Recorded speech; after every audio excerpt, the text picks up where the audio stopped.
Good morning, guys. It's 10 a.m. And so let me quickly run you through what you're going to be working on for today. Remember, with your work, make sure you're checking off your attendance on a daily basis to keep your attendance taken care of all right. This recording will be available later on today if you need to watch it, but I don't think that there'll be too many problems with what we're working on for today.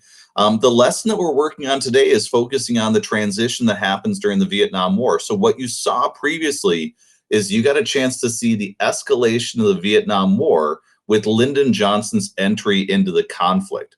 And what Lyndon Johnson kept telling people throughout the course of the war is that the war was just about to be won, that in Vietnam, their country was too small, too weak. The people in Vietnam wanted to be allied with the United States. And what we're going to discover is that the situation in Vietnam is far more complicated, where we have the Viet Cong, and that's the group of people who are in South Vietnam who are allied with the North Vietnamese communists, and they're fighting against the United States with sabotage tactics, guerrilla tactics. They're hiding in plain sight, wearing regular clothes rather than military uniforms. And as a result, what's going to happen is all the change that you've been learning about in the United States during the 1960s, whether it's the counterculture that's been rising during this time period and embracing more liberal ideas, especially to the extreme, taking a look at like the hippies during the 1960s.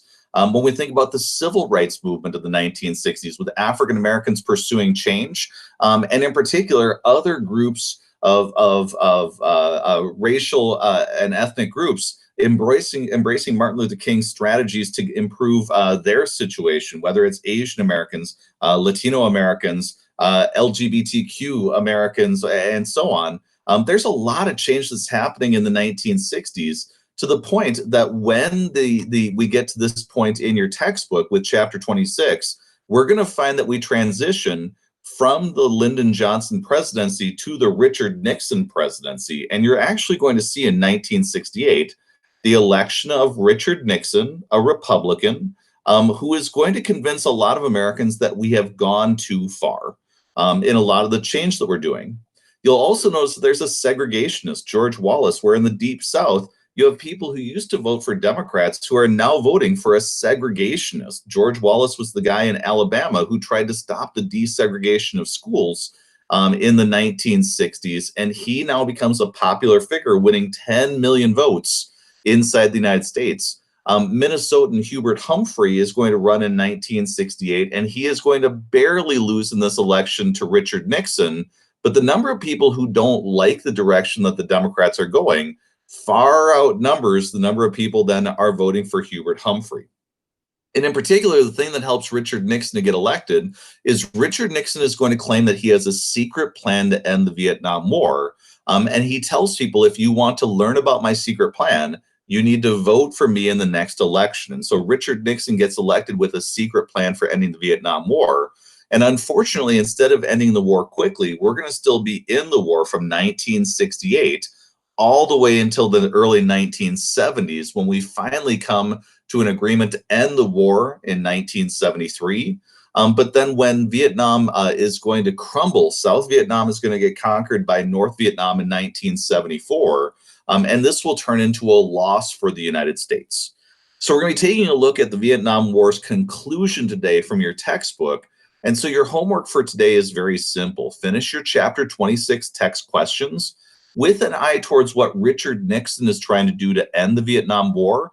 But notice that when Richard Nixon is involved in the war, he's going to tell the American people that he's ending the war.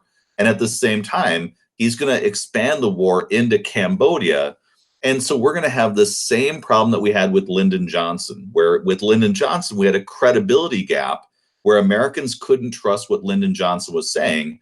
We're going to have the same with Richard Nixon, where Richard Nixon is going to experience a credibility gap where we're concerned about him lying to the American people and not being truthful about the Vietnam War. And then it's going to get worse, because in your upcoming chapter, we're going to learn about Richard Nixon and the other scandals he's going to be involved in, most notably Watergate, where he is going to be accused of coordinating a break-in to the Democratic headquarters to try to win the election in 1972, which will do amazing damage to our faith in the government. We'll have both a Democrat in Lyndon Johnson and a Republican in Richard Nixon.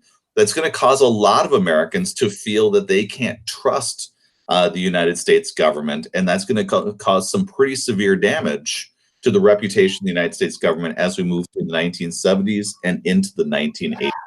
So what'll be happening is then I'm going to be collecting from you your chapter 26 text questions when you come to class tomorrow. And then tomorrow we'll be wrapping up the Vietnam War. And then we'll be off Friday and Monday. Those are days that were set aside by the governor and by the district, so that we can figure out what we're doing with the rest of the school year. And so we'll not have activities on those days, but then we'll be back together on Tuesday. So tomorrow at 10 a.m. we'll meet quickly to wrap up what's going on with Vietnam, and I'll be able to answer any questions you guys have.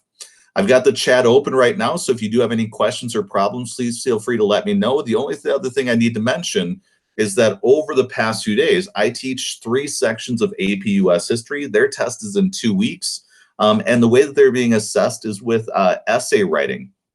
And so for the past few days, my time has been spent pretty much consistently grading essays for that class to give them feedback to be ready for the college exam. I'm now done grading those. And so if you've sent me emails over the past couple days about stuff that needs to be put into the grade book, I appreciate you being patient. Today is the day that I'm really going to dive into that stuff. So you should see your grade looking even more accurate as I'm working my way through my stuff today. So if you are concerned or you have problems or you sent me messages, I've got them, and I plan on making things more accurate as I move through the day. But feel free to send me any other messages or questions you have. If you've got problems, share them in the chat right now. But otherwise, if you are good, good luck with the rest of the work that you have for today, and keep me in the loop if you've got any problems. Thanks, you guys.